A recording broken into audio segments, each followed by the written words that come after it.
नमस्कार। एक बार फिर से आप सभी का स्वागत और हार्दिक अभिनंदन मेरे इस थार की आवाज़ यूट्यूब चैनल पर। मैं आपका साथी कमल चारण। आज की चर्चा इस वीडियो में मैं खींवसर विधानसभा को लेकर के, खींवसर विधानसभा जिसका उपचुनाव होने वाला है, जिसको लेकर के चर्चा कर रहा हूँ। क्या है वहाँ के समीकरण, किसको वहाँ पे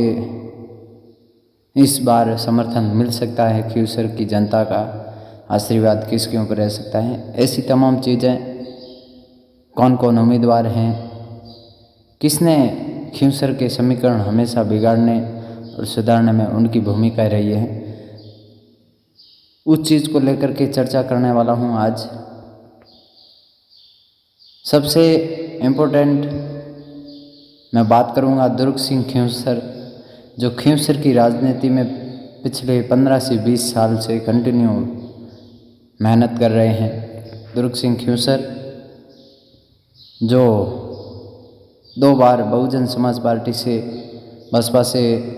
उम्मीदवार बन कर के चुनावी मैदान में भी आए थे और उनको अच्छे खासे वोट भी मिले थे। वहाँ पे 40 और 35-40 हज़ार के करीब भी वोट लेके जाते हुए दिखे थे। वैसे उनकी विचारधारा कांग्रेस पार्टी से मिलती थी, लेकिन वहाँ मिर्जा परिवार, जिनके चलते खींवसर की राजनीति में कांग्रेस पार्टी से दुर्ग सिंह खींवसर, जिनको टिकट नहीं मिल पाया था, लेकिन अभी ये चर्चाएं चल रही है दुर्ग सिंह खींवसर को कांग्रेस पार्टी अपना उम्मीदवार बना सकती हैं इस बार के उपचुनाव में। जो हमने देखा, रंधावा साहब जिनसे भी मुलाकात करते दिखे थे दुर्ग सिंह, और कांग्रेस के जितने भी तमाम राजस्थान में लीडर हैं उनके भी बहुत करीबी हैं और उनको आश्वस्त किया है कि इस बार का टिकट दुर्ग सिंह को दिया जाएगा उपचुनाव में। यदि उपचुनाव में दुर्ग सिंह खींवसर जिनको टिकट मिलता है कांग्रेस पार्टी से, तो राष्ट्रीय लोकतांत्रिक पार्टी के लिए दुर्ग सिंह खींवसर काफ़ी चुनौतियां खड़े करते हुए भी नज़र आते दिख सकते हैं। वैसे बता दूं, राष्ट्रीय लोकतांत्रिक पार्टी जिनका खींवसर की राजनीति में काफ़ी अच्छा वर्चस्व रहा है, लेकिन दुर्ग सिंह खींवसर जो बहुजन समाज पार्टी से चुनाव लड़े और 2 बार के ऐसे चुनाव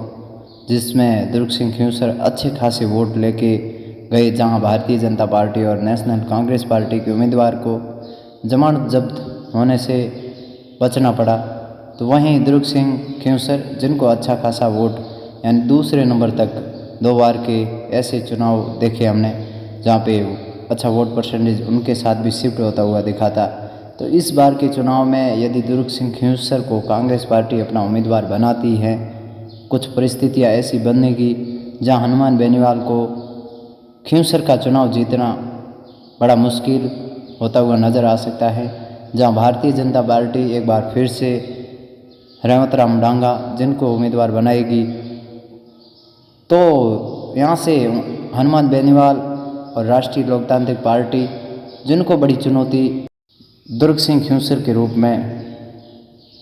मिलती हुई नज़र आ सकती हैं। वैसे दुर्ग सिंह खींवसर काफ़ी समय से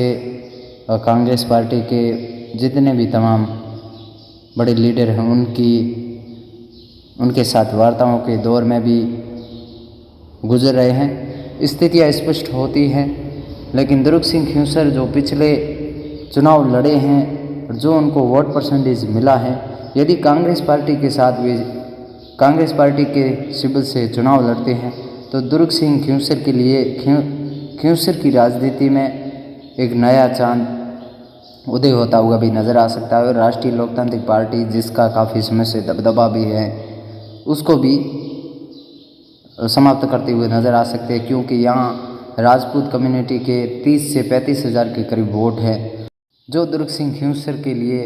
एक मजबूत पक्ष बनता हुआ भी नज़र आ सकता है। साथ ही जो भारतीय जनता पार्टी रेवतराम डांगा जिनको एक बार फिर से प्रत्याशी बना सकती हैं, तो उनका भी अपनी कम्युनिटी के अंदर काफ़ी अच्छा वर्चस्व है। तो तो ऐसे में त्रिकोणीय मुकाबले में दुर्ग सिंह खिंवसर यदि कांग्रेस पार्टी से यहाँ चुनाव लड़ते हैं तो उनके पक्ष में ज़्यादा माहौल भी बनता हुआ नज़र आ सकता है। जहाँ तक हमने पिछले चुनावों के समीकरण को देखा, पढ़ा, भांपा, उससे ये लग रहा है कि दुर्ग सिंह खिंवसर को यदि कांग्रेस पार्टी एक बार उम्मीदवार बना करके उपचुनाव में आती हैं तो दुर्ग सिंह खिंवसर राष्ट्रीय लोकतांत्रिक पार्टी को काफ़ी चैलेंजिंग मोड पे ला करके उसकी जो स्थितियाँ पॉजिटिव हैं उसको अपने पक्ष में करते हुए भी नज़र आ सकते हैं। क्या लगता है आपको? तमाम मेरे जो YouTube फैमिली हैं जो मेरे को सुन रहे हैं उनसे मेरा निवेदन, आप भी अपनी राय कमेंट बॉक्स में अवश्य बताएं मुझे। क्या खिंवसर की राजनीति में दुर्ग सिंह खिंवसर जिनको कांग्रेस पार्टी यदि अपना उम्मीदवार बनाती हैं तो क्या स्थितियाँ, क्या समीकरण बनते हुए आपको भी नज़र आ सकते हैं? मैंने पिछले चुनावों के परिणाम जो यहाँ से दुर्ग सिंह खिंवसर का चुनावी कैंपेन रहा है उसको भी देखा है। यदि दुर्ग सिंह खिंवसर को कांग्रेस पार्टी प्रत्याशी नहीं बनाती हैं तो दुर्ग सिंह खिंवसर निर्दलीय के तौर पे भी चुनाव लड़ते हुए नज़र आ सकते हैं। पिछले हमने 15 से 20 साल में उनको देखा है, वे खिंवसर की जनता के लिए जिस प्रकार का संघर्ष कर रहे हैं, तो उनके लिए यदि निर्दलीय के तौर पे चुनाव लड़ते हैं तो उनके समर्थन में रविंद्र सिंह भाटी की भी एंट्री देखने को मिल सकती है, जिससे कि चतुष्कोणीय मुकाबला जो रहेगा उसमें दुर्ग सिंह खिंवसर भी एक बार फिर मजबूत स्थिति में नज़र आ सकते हैं। क्या करती हैं कांग्रेस पार्टी? दुर्ग सिंह खिंवसर के ऊपर कितना विश्वास करती है? क्या दुर्ग सिंह खिंवसर के नाम पे ही सहमति बनती हुई नज़र आएगी? ये तमाम चीज़ें कांग्रेस पार्टी के लिए विचारने योग्य हैं और वहाँ जो सर्वे रिपोर्ट्स गई हैं उसको भी देख करके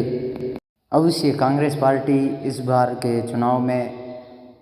दुर्ग सिंह खिंवसर के ऊपर विश्वास जता सकती है। और दुर्ग सिंह खिंवसर जो लंबे समय से कांग्रेस पार्टी खिंवसर की सीट को बचाने के लिए जूझ रही है जिस परिस्थितियों में, उसमें काफ़ी सक्षम होते हुए भी नज़र आ सकते हैं, नज़र आते हुए दिख सकते हैं। धन्यवाद।